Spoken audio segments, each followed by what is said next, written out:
ktorá už za malú chvíľočku zapáli tretiu sviecu na adventnom venci, bude správca farnosti, grécko-katolíckej farnosti svätého Lukáša tu v Trnave, otec František Fedoriši. A dovolte mi na úvod pár slovami priblížiť východnú spiritualitu. Mnoho ľudí láka a fascinuje kresťanský východ svojou tajomnosťou. Pretože to, čo je tajomné, už asi od vekov láka, púta človeka. Nakoniec sám Boh je tajomstvom.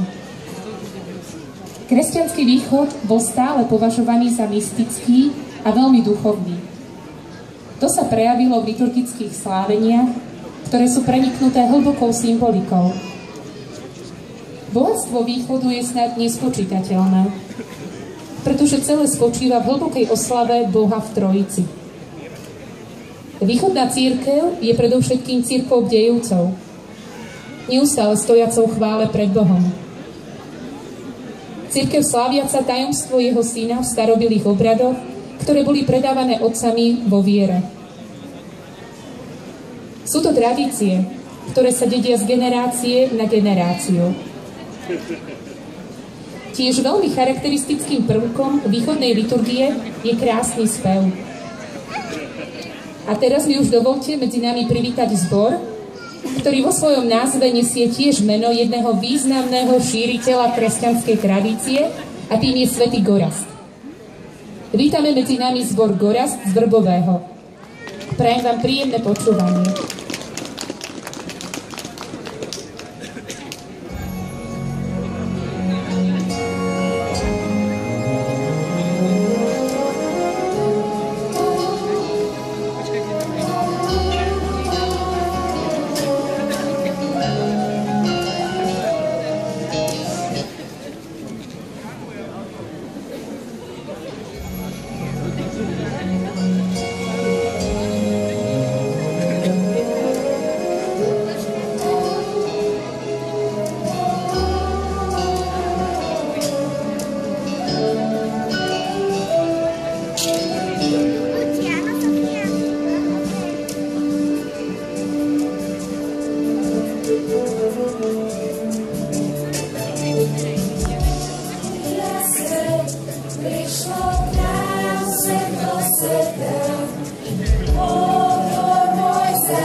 Boli raz manželia, boli veľmi chudobní, ale zároveň boli aj veľmi šťastní. Ona mala krásne dlhé čierne vlasy, zviazané do dvoch copov, ktoré jej siahali až po kolena. A teda nebola žiadna nejaká krásavica, ale každý, kto ju stretol, obdivoval ju práve kvôli jej nádherným vlasom. On bol obyčajným úradníkom a azda na ňom nebolo nič také výnimočné, okrem zlatých hodiniek, ktoré nosil vo vrecku. Boli to zlaté hodinky, ktoré dostal od svojho otca. Ale tieto zlaté hodinky nemali zlatú reťazku, ktorá by teda vysela z jeho vrecka a upozorňovala by aj ostatných na tieto krásne hodinky. Jeho manželka si veľmi uvedomovala, že veľmi túži mať túto zlatú reťazku. A keď nadišiel deň pred štedrým dňom, rozmýšľala, aký dar by mu kúpila. Boli chudobní a nemala veľa peňazí na nejaké veľké dary a už to bôžne na zlatú reťazku. A vtedy ju napadlo. Zašla do mesta, dala si odstrihnúť svoje dlhé vlasy, predala ich, zašla k zlatníkovi a kúpila svojmu manželovi zlatú reťazku. Jej manžel, keď sa vracal domov z práce, zvykol chodievať okolo zlatníctva, kochal sa teda v zlatníctve, vo výklade tou zlatou reťazkou a keď tam prišiel, pozerá, tejto zlatej reťazky už niet. Troška ho to zamrzelo, ale namiesto tej zlatej reťazky tam bola položená zlatá spona. A vtedy aj jeho napadlo. Kúpim ako vianočný darček svojej manželke túto zlatú sponu. A tak pod vianočným stromčekom on jej podaroval zlatú sponu na vlasy, ktoré si dala odstrihnúť. A ona mu podarovala zlatú reťazku k hodinkám, ktoré on predal. A predsa to bol jeden najkrajší večer, ktorý spolu strávili. Možno ste si všimli mladých ľudí, ktorí sú zaľúbení do seba, vtedy nekričia po sebe, nehulákajú, ale ticho sa spolu rozprávajú. Ba dokonca aj šepkajú, pretože ich srdcia sú vtedy veľmi blízko seba. A niekedy ani nemusia šepkať. Stačí, keď sa na seba zahľadia a ich srdcia rozprávajú za nich. A ja sa chcem možno spýtať práve tento večer na tomto námestí, či je niekto zaľúbený. Je tu niekto z vás zaľúbený? Tak málo rúk. Skúste zdvihnúť ruku, kto je dnes zaľúbený. Už je to lepšie. A my sme tu dnes, aby sme si práve túto lásku, Kristovú lásku uvedomili. Že Boh sa chce narodiť práve kvôli mne. Pretože mňa aj teba miluje. Boh sa rodí ako malé dieťa. Ale nezostáva malým dieťaťom. Ale mne ide vyznať lásku. Chcem im povedať, že prišiel kvôli mne, kvôli mojim hriechom, kvôli mojim pádom, kvôli tomu, aby moje srdce bolo blízko jeho srdcu. Keď som tu stál minulý týždeň na námestí trošku ďalej, a tak som počúval kňaza, ktorý tu rozprával a zbor, ktorý tu spieval. Obzrel som sa teda po tomto námestí a videl som ľudí, ktorí prechádzali okolo. Videl som ľudí, ktorí mali jeden jediný cieľ. Ako si kúpiť medovinu, dať si dobrý punč, nejaké dobre varené vínko, niečo si k tomu dobre zajesť. A ten kňaz, ktorý tu rozprával a zbor, ktorý spieval, jednoducho nebol pre nich príliš zaujímavý, pretože boli zahľadení kdesi na tú svoju cestu, na ten svoj stánok, ktorý chceli navštíviť. A možno, že je to niekedy tak aj s nami. Žijeme si svoj život, niekedy v ňom hundreme, niekedy sme spokojnejší, niekedy sme takí nešťastní. Ideme si svojím smerom a zabúdame na to, že je tu ktosi, kto má ma rád. Je tu ktosi, kto ku mne každý deň rozpráva, kto mi hovorí jedno vyznanie lásky, kto mi chce povedať slova, ktoré sa ma môžu dotknúť, ktoré ma môžu zmeniť. Ja vás chcem pozvať tento večer, aby sme si práve možno toto uvedomili. Pretože bez lásky by bol svet pochmúrny. Bez toho, aby sme si upravili hodnoty v svojom živote, bez toho, aby sme Boha dali na prvé miesto, náš život bude veľmi smutný. A nedokáže to napraviť ani taká návšteva vianočných trhov. Nedokáže to napraviť ani dobrá trnavská medovina. Nedokáže zasítiť ani tá najlepšia pečienka. Pretože toto miesto, ktoré my máme prázdne vo svojom srdci po Bohu, dokáže zaplniť iba on sám. Keď sa raz matky Terezy pýtali, čo považuje za svoj najväčší životný úspech, ona hovorí, úspech? O tomto som nikdy v živote nepočula. V Svetom písme, v Biblii sa hovorí len o obetavej, nezištnej službe. A ja si myslím, že každý z nás potrebujeme zažiť lásku, aby sme mali dostatok síl slúžiť. Možno ako otec rodiny, ako mama, ako manžel, ako manželka, možno ako kolega v práci, ako niekto, kto riadi možno toto mesto. Aby sme mali naozaj ochotu slúžiť vo svojej farnosti, práve tam, kde sme. Ja vám chcem všetkým popriať, aby sme, prijímajúc Boha, ktorý sa chce narodiť kvôli nám, aby sme mu odpovedali na jeho lásku. Aby sme mu otvorili svoje srdce. Lebo ak mu ho otvoríme, Boh bude môcť do ňoho vstúpiť. A my potom budeme môcť odovzdávať túto lásku ľuďom, ktorí sú okolo nás. Lebo ak nepríjmeme jeho pozvanie, jeho lásku, nebudeme vedieť obdarovať ani človeka, ktorého máme vedľa seba. Skúsme možno aj tento dnešný večer pozrieť sa na toho človeka, ktorého máme pri sebe. Povedzte mu, že ho máte radi. Tak nanovo a odznovu. Nanovo naštartujte tie svoje manželstva, vzťahy, ktoré máte. Aby bolo vidno, že je v nás čosi viac. Aby bolo vidno, že sme kresťania. Aby bolo vidno, že toto mesto žije láskou. Že nežije len vtedy, ak tu je dobrá zábava, ale žije stále. Pretože stále máme otvorené srdce pre Ježiša Krista. Práve aj teraz pri zapálení tejto 3. adventnej sviece naozaj si uvedome, že Kristus je svetlo a chce prežiariť naše srdcia a naše rodiny. Chce prežiariť tento čas, túto noc, aby to bola Božia noc. Ďakujem, prajem všetko dobré.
takže som vás chcela troška prihovoriť. Prajem vám pekný, príjemný, požehnaný večer. Dovolte mi, aby som vám trošku spevokol Gorazd predstavila. Sme z Vrbového. Mládežnícky spevokol má dlhú tradíciu vo Vrbom od nejakého 68. roku, kedy bol u nás pán kaplán Slámka, ktorý pôsobil aj tu v Trnave. A vtedy vlastne mladí si založili mládežnícky zbor, ktorý od tých čias trvá stále. Počas tých rokov sa rozrastal aj počtom, aj vekom. Až nakoniec z toho vznikli dva zbory, jeden mládežnícky Gorazd a máme aj detský Gorazdík. Robíme rôzne akcie na mládežníckych svätých omšiach, na nedeľných svätých omšiach. Mladí pracujú s mladými deckami, s malými. A tak sa snažíme tie dary a talenty, ktoré nám Pán Boh nadelil, aby sme ich využívali na jeho česť a slávu. Ešte raz požehnaný večer vám prajem.